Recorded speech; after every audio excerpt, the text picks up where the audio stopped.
So I turned off the video for a moment, and you'll notice that these areas are already starting to dry. This area is starting to dry.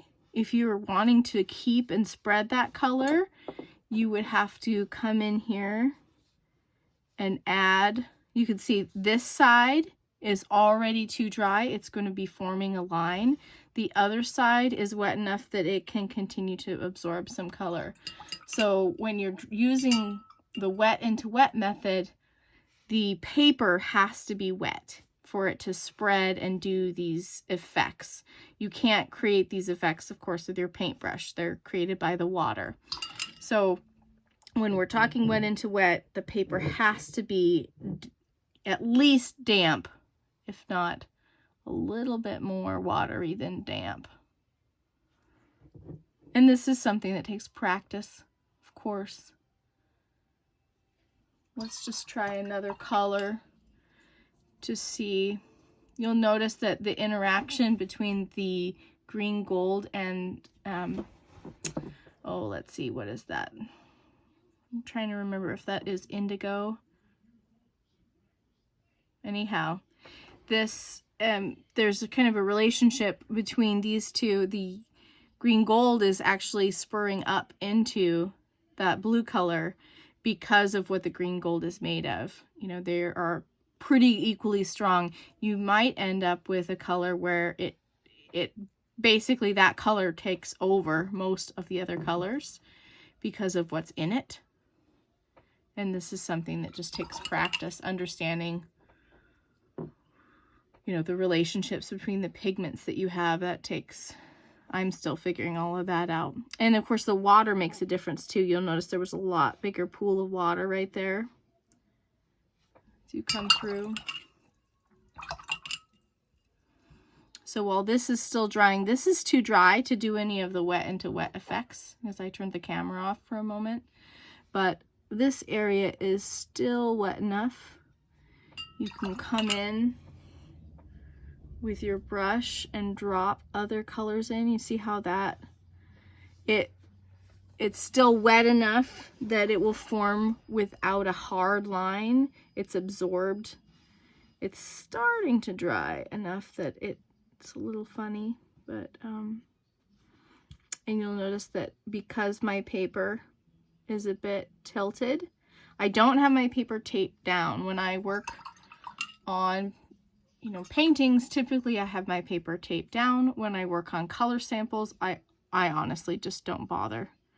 It's a waste of tape, unless I am, you know, making something that I know that I want to use for other purposes.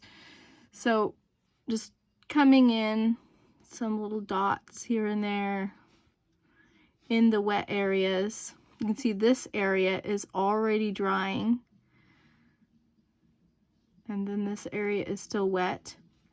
So when you are, you know, when you are working, your type of paper will really influence what you're able to do with the wet into wet method. The paper that I'm working on is 100% cotton. It's a Strathmore for mixed media, but it is quite thin. You know, I don't remember if it's 90 pound or 100 pound, but it's pretty thin, just under cardstock weight. And it's, you know, it's good paper, but it's not great paper. Great for color tests, different color practices like we're doing. Not so great really for a final painting that you might want to do. So if we're working to littler sections, working boldly, you can come in, you could take another color if you wanted to, pull that down the middle, see what that does.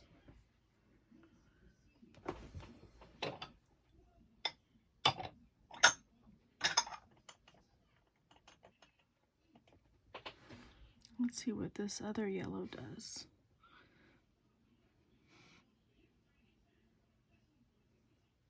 I mean, this is the idea.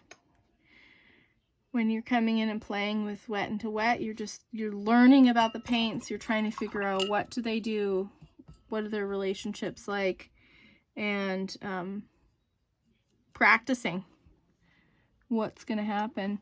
So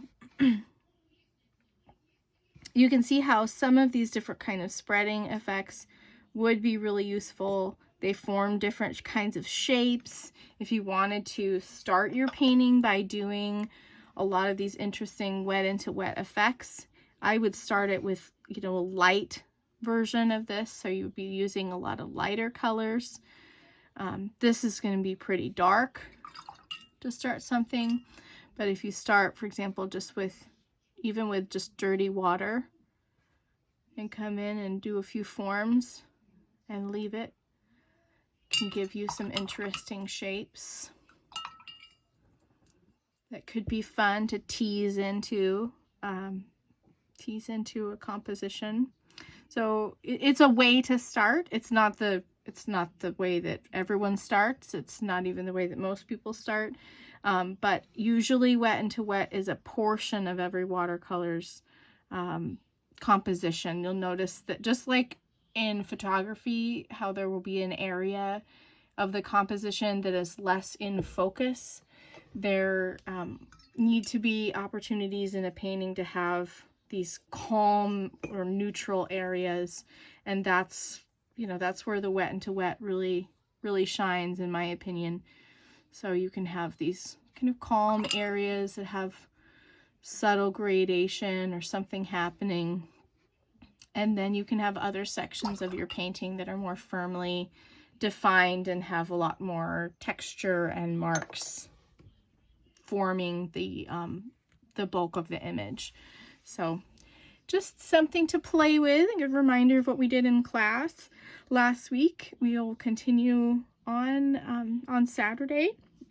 We'll be working on mark making. So the idea of, if you put down a wash of something like this, what would you do next?